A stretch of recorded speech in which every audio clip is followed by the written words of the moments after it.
You know, you never know what it is, what that thing is that draws you to that person. But you just let it happen, you know, and it seems odd, but you know, it's almost like going out there and letting yourself fall in love a little bit every day, letting yourself be seduced a little bit every day.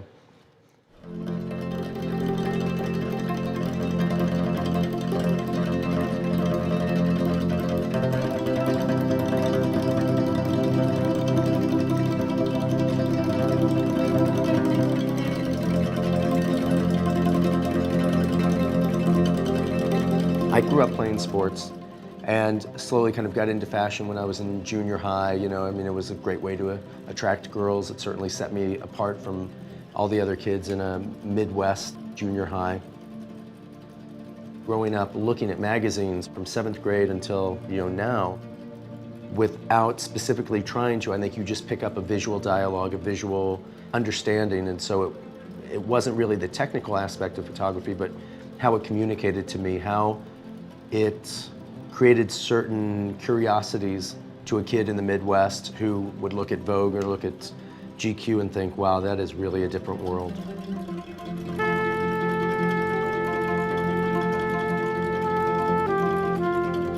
I feel very lucky to get to have part of my day leading a visual life. It takes X amount of time every day just to make the blog work, just to get everything going and get all the business of it done. But then the real joy of it is having those 4 or 5 hours a day to go out and just be in the world that you're in, see it, keep your eyes open, and really relate to what you're seeing, react to what you're seeing.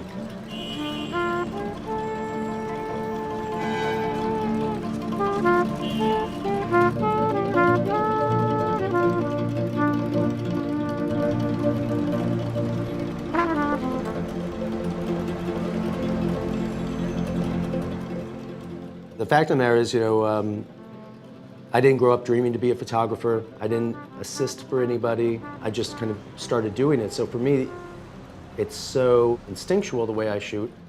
The way I do it is just the way I do it. Excuse me, sorry. Do you mind if I just do a fast photograph? Are you just standing just like that? What's it for? I do a site called the Sartorialist. Oh. Good, good, good, good.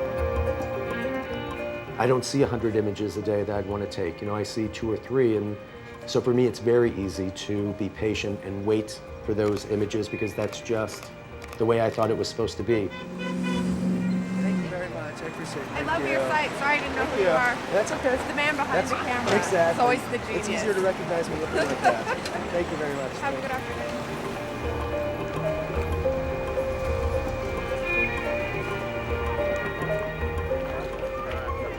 My lack of knowledge in the beginning really helped and really just made me refine what little I knew to make it work. And you know, I think if you ask any other person that does a creative thing, you know, they probably go to school and learn all these different things, and then as they get better, it just narrows and narrows.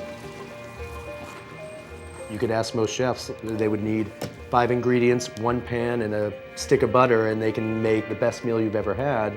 And I think that's really where most photographers would like to get to, is not to have all that other stuff, but be able to create the most beautiful image they can in the most simple way that they can.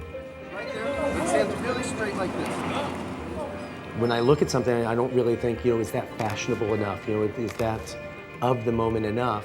I'm just reacting.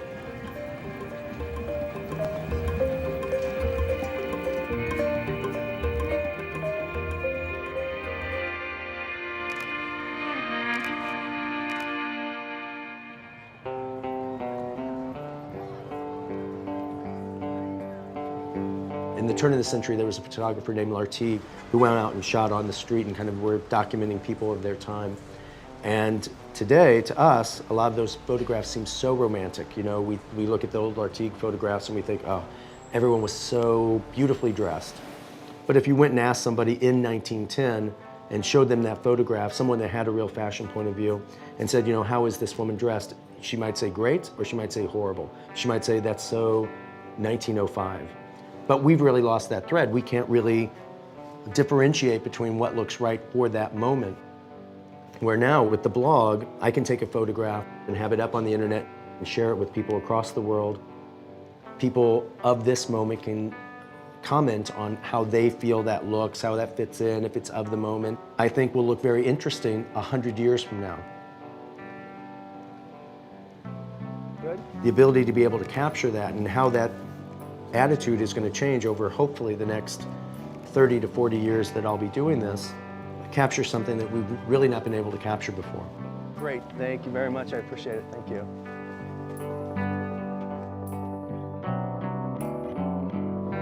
You know, because the internet is the world shrinking, are we all becoming too homogenized?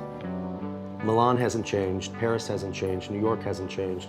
So I don't think it's really homogenized anything, but I do think it's given us what I like to call a digital park bench. So many people you meet say, oh, I love to just go people watch, just go sit in the park and watch people. And before you were really limited to the people you could see right there in front of you at your park. Now you can go on the internet and look at a blog like mine or other blogs that are based somewhere else. Really, the whole world's open to you now.